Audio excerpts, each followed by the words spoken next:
फतेहाबाद के नाच मंडी में आज सेसा लोकसभा से बीजेपी के उम्मीदवार अशोक तंवर के पक्ष में बीजेपी के द्वारा जनसभा का आयोजन किया गया, जिसमें मुख्य अतिथि के तौर पर पूर्व मुख्यमंत्री मनोहर लाल खट्टर पहुंचे। इस अवसर पर राज्यसभा सांसद सुभाष बराला भी मौजूद रहे। लोगों को संबोधित करते हुए सेसा लोकसभा से बीजेपी के उम्मीदवार अशोक तंवर ने कहा कि विपक्ष द्वारा उन्हें बदनाम करने की साजिश रची जा रही है। उनकी फेक वीडियो डाली जा रही है जिसमें लोगों में भ्रम पैदा किया जा सके।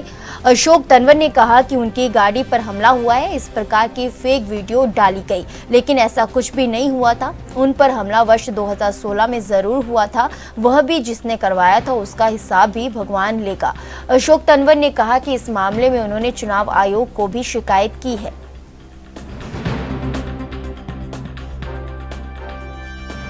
किसी एक जगह मैंने थोड़ा सा इस बात को किसी और ढंग से कह दिया था और आज बताया सोशल मीडिया में बहुत चलने लगा।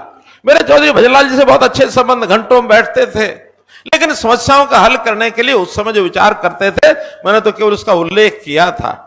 आज मैं आपको बताता हूं, अगर आज हम करप्शन से लड़ाई लड़ रहे हैं तो ये चौधरी भजनलाल जी की सोच के कारण से लड़ रहे हैं। उनके मन में एक पीड़ा थी कि कर्मचारी जो है इसको कैसे ठीक किया जाए। आज उसने काम किया। चौधरी ओम प्रकाश जी चौटाला, भले ही वो कोई भी उनका भूतकाल रहा हो, कैसे उनका नाम रहा हो, लेकिन नौकरियों के विषय में उनसे भी मैं चर्चा करता था। उन नौकरियों के विषय के कारण से आज हमने जो ये बिना खर्ची बिना पर्ची की बात की है, ये विचार उस समय पनपा था कि गलत ढंग से नौकरियां जा रही हैं, ये बिकती हैं, कोई सिफारिशें, कोई पैसे, और इसके दुष्परिणाम क्या क्या हुए हैं ये हम सबको मालूम है। लेकिन आज मुझे फख्र से कहना पड़ रहा है कि 1,40,000 लोगों को हरियाणा में हमने नौकरी दी। किसी के बापू के किले नहीं बिकने दिए, किसी मां बहन की हमने उसके जेवर और उसकी जो टूम है वो नहीं बिकने दी। घर में रहेंगे, बिना पर्ची बिना खर्ची नौकरी देंगे, गरीब आदमी को सबसे पहले देंगे, ये भी हमने किया है। तो भाई बहनों, काम हमने इतने किए हैं। मैं तो ये सिर्फ उल्लेख किया है कि इन उदाहरणों से प्रस्तुत हम कर सकते हैं कि हमने समाज की समस्याओं को, गरीब का हक सबसे पहले है। हमने परिवार पहचान पत्र, फैमिली आईडी बना करके, चाहे उसका राशन कार्ड है घर बैठे बनेगा, आयुष्मान कार्ड है घर बैठे बनेगा, बुजुर्गों की पेंशन है वो घर बैठे बनेगी, ये सब काम किए हैं। मुकाबले सामने कांग्रेस खड़ी है।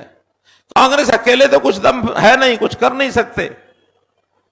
इतने महीने हो गए हैं, हमने तो समय से पहले टिकटें अपनी घोषित कर दी और हमारा प्रचार पूरा चल रहा है।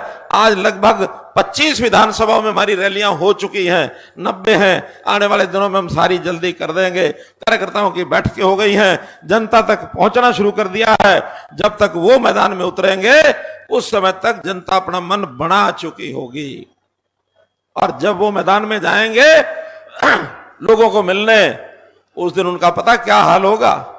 उनका वो हाल होगा कि जैसे भंडारा होता है ना, भंडारे में कोई आदमी थोड़ा सा लेट पहुंचे तो कहते हैं भंडारे में पहुंचे, लेट पहुंचे तो पूरी खत्म हो गई। भंडारे में लेट पहुंचे, पूरी खत्म हो गई, और हाथ मलते हुए बाहर आए तो चप्पल गायब हो गई।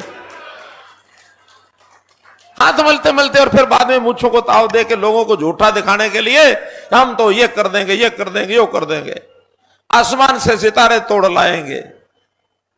एक और श्लोक में कहा जाता है कि महफिल में जुगनू सब इकट्ठे हो गए।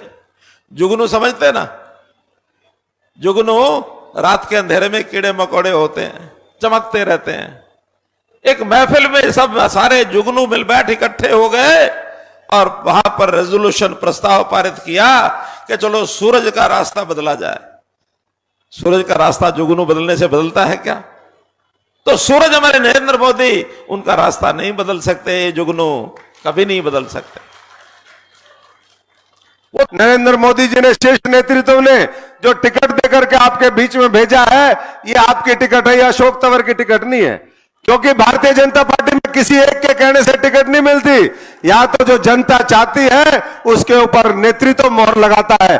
आज नेतृत्व ने मोहर लगा करके ये जो कमल का निशान दिया है, इस कमल के निशान को, इस कमल को इतना बढ़िया से खिलाइए कि पूरे देश के अंदर चर्चा हो। आज आपकी ये जो सीट है सिरसा पार्लियामेंट, मैं आदरणीय मनोहर लाल जी और आप सबको भी बताना चाहूंगा, कल हमारी कालावाली के अंदर रैली हो रही थी सर, और कालावाली की रैली हो रही थी।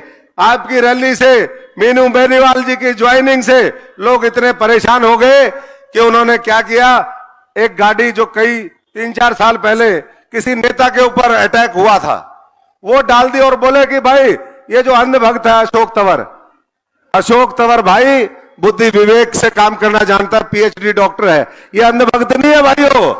ऐसे ही हम नहीं आए, ऊपर वाला लेके आया, और मैं समझता हूं कि मोदी जी और मनोहर लाल जी के कार्य लेकर के हमें यहां पर आए हैं। तो उन्होंने कहा कि देखो क्या हाल कर दिया, वीडियो चला दी, मेरी तो कई करोड़ रुपए की फ्री की पब्लिसिटी कर दी। वैसे मैं बताऊं, तमिलनाडु में भी छपवा दिया, मेरे को सब जगह छपवा दिया, और रात को फिर मेरे पास सब फोन आने लग गए पूरे देश से कि भाई ठीक है। मैंने कहा जी ठीक हूं। मैंने कहा कि भाई मेरे ऊपर एक ही बार अटैक हुआ है आज तक जीवन में, और वो भी धोखे में अटैक हो गया, क्योंकि मैं तो पार्टी का लोयल सिपाही था। दिल्ली में जहां पर मोदी जी ने भारत मंडपम बनाया इतना बड़ा, जहां पर पूरी दुनिया के लोग आकर के अब वहां पर मीटिंग करते हैं, कॉन्फ्रेंस करते हैं, उसके सामने भैरव मंदिर है। भैरव मंदिर के सामने 6 अक्टूबर 2016 को अंतिम अटैक मेरे ऊपर हुआ था, और उसके बाद मैं समझता हूं कि मैं भी सतर्क हूं। जिसने करवाया था सर वो आप सब जानते हो। अब जो है उनका इलाज जनता करेगी, मैं नहीं करूंगा, ऊपर वाला करेगा। उनका इलाज तो कर दिया, 10 की 10 पिछली बार उन्होंने उनकी खा गए थे, और इस बार भी ना तो अभी खाते खुलेंगे और ना आगे खुलेंगे साथियों।